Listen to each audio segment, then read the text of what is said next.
Let's go to Moscow now. And our correspondent who put that together for us, Julia Chapman.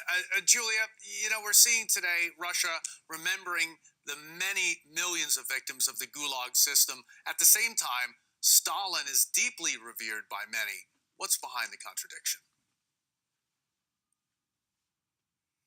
Well, it was certainly welcomed when President Vladimir Putin announced 2 years ago that this wall of grief would be constructed, because the government has in the past been accused of somewhat sweeping under the carpet the more unsavory elements of Joseph Stalin's rule. He's upheld often more as a hero of World War II than remembered for the crimes that he carried out.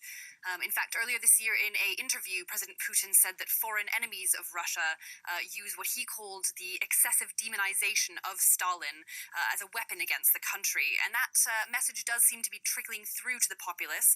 A recent poll asked Russians to choose who they thought was the most outstanding person in history, and 38%, the highest number, chose Stalin without being offered any suggested names. And interestingly enough, just yesterday, someone else waded into this discussion. Newly announced presidential candidate Ksenia Sobchak, she posted on Instagram saying that more needs to be done within Russia to remember Stalin for the crimes he carried out. She went as far as to say, actually, that he had carried out a full-scale genocide on the people of Russia. Okay, now does this debate surrounding the monument signal that Russia is, in fact, many decades on now, opening up in terms of free speech and becoming a more open society? Well, Russia today is still far from a fully fledged democracy. We see opposition figure Alexei Navalny in and out of prison for trying to stage opposition rallies, and he's being prevented from running as a candidate in next year's presidential elections.